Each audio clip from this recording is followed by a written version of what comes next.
Siapa itu kritik? Kritik adalah respon berupa penilaian objektif dan seimbang mengenai suatu hal. Terus apa itu kritik sastra? Definisi kritik sastra. Kritik sastra merupakan analisis terhadap suatu karya sastra untuk mengamati atau menilai suatu karya secara objektif. Lebih luasnya, kritik sastra sebagai sebuah pengamatan yang teliti, perbandingan yang tepat, dan pertimbangan yang adil terhadap nilai dan kebenaran karya sastra. Struktur dari kritik sastra terbagi menjadi 3. Yang pertama yaitu pengenalan isu atau tinjauan karya. Di sini terdapat identitas penulis, karya yang pernah dihasilkan, penilaian secara umum termasuk sinopsisnya. Lalu yang kedua yaitu pemaparan argumen. Di sini dibahas mengenai unsur-unsur dari karya sastra itu berdasarkan perspektif penulis. Di sini juga disertai dengan fakta-fakta untuk memperkuat argumen dari penulis. Lalu yang ketiga yaitu penilaian atau rekomendasi.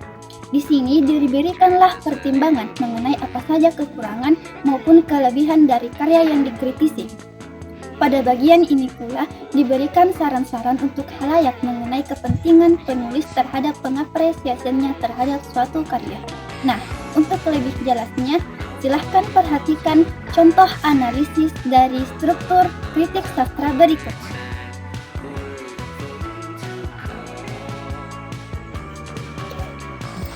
Selanjutnya adalah prosedur penyusunan kritik sastra dan esai. Nah, untuk kritik sastra sendiri terdiri dari 3 langkah. Yang pertama adalah menentukan karya sastra. Nah, kemudian yang kedua adalah melakukan interpretasi. Nah, interpretasi sendiri adalah usaha untuk memperjelas karya sastra melalui analisis, parafrasa, dan komentar. Kemudian yang ketiga adalah analisis.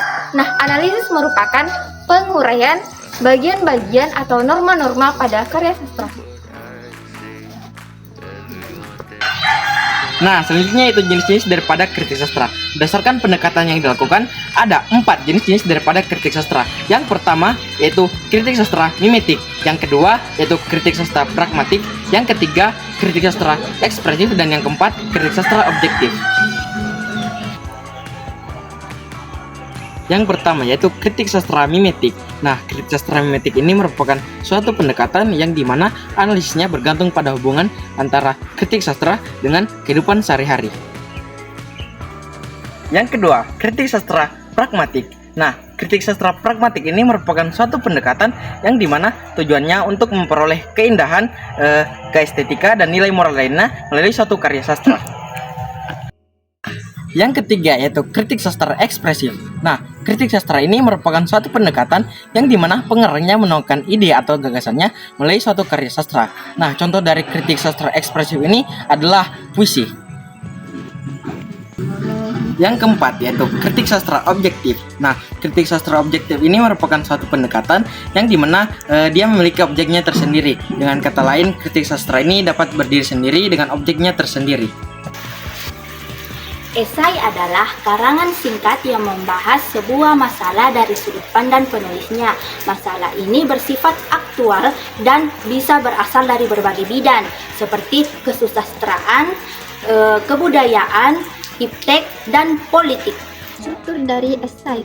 Struktur dari esai juga terdiri atas 3 bagian. Yang pertama yaitu pendahuluan. Pendahuluan merupakan pengantar mengenai topik yang akan dibahas lebih detail pada bagian selanjutnya. Lalu yang kedua adalah isi. Dan di dalam isi ini terdapat penjabaran pendapat dari penulis secara kronologis. Di sini juga disertai dengan fakta-fakta. Lalu yang terakhir ada kesimpulan atau penutup.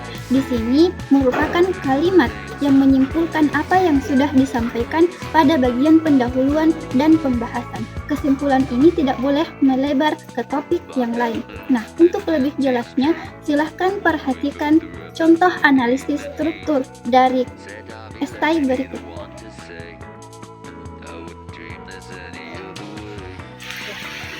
Selanjutnya adalah prosedur penyusunan esai yang terdiri dari 4 langkah. Nah, yang pertama adalah menentukan topik. Yang kedua adalah riset. riset sendiri merupakan tindakan untuk menggali atau menyelidiki suatu topik pembahasan. Nah, yang ketiga adalah membuat kerangka esai yang terdiri dari 3 bagian.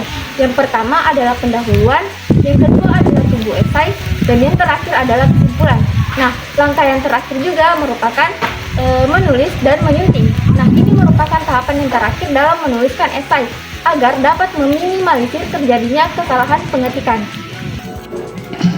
Nah, selanjutnya itu jenis-jenis esai. Ada 6 jenis esai yang dapat kita ketahui. Yang pertama yaitu esai cukilan watak, yang kedua esai deskriptif, yang ketiga esai tajuk, yang keempat esai pribadi, yang kelima esai reflektif, dan yang terakhir yaitu esai kritik. Yang pertama yaitu esai cukilan watak.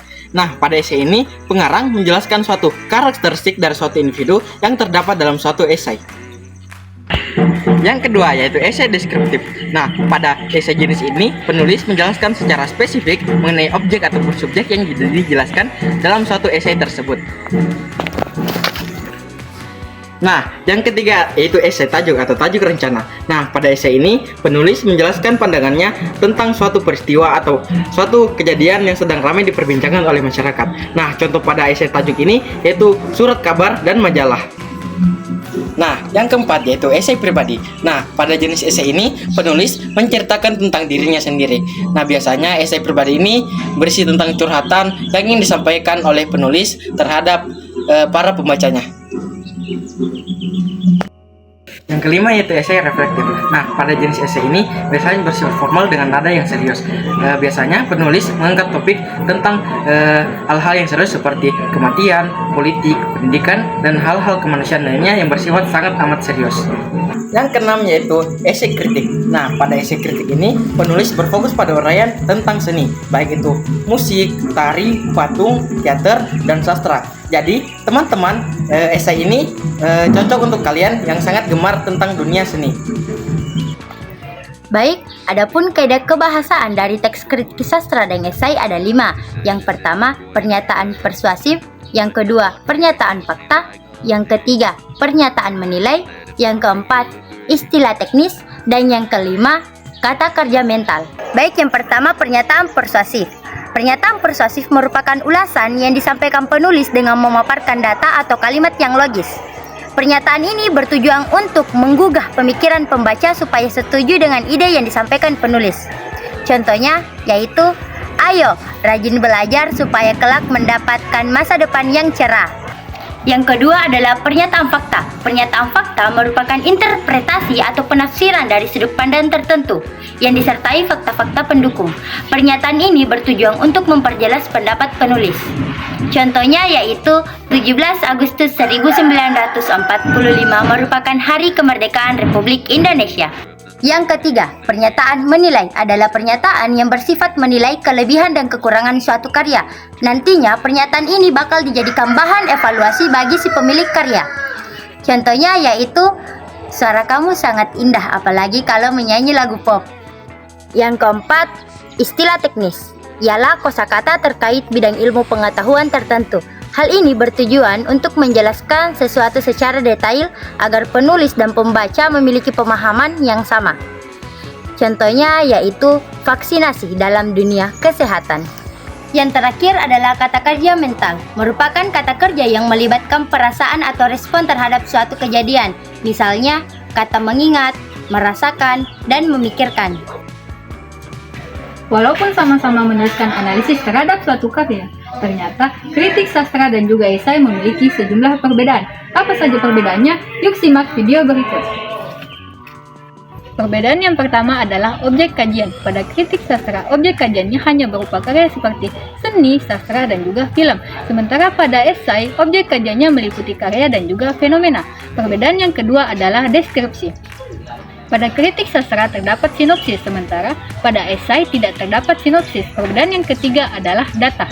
Data pada kritik sastra bersifat objektif, sementara pada esai tidak selalu memerlukan data. Perbedaan yang keempat adalah penilaian. Penilaian pada kritik sastra dilakukan secara objektif dengan didukung oleh alasan logis, data, dan juga kajian teori yang sudah mapan. Sementara pada esai, penilaiannya dilakukan secara subjektif berdasarkan opini penulis. dan tidak selalu menampilkan kajian teori. Perbedaan yang kelima adalah cakupan pembahasan. Pada kritik sastra, cakupan pembahasannya dilakukan secara utuh, sementara pada esai hanya membahas aspek yang dinilai menarik.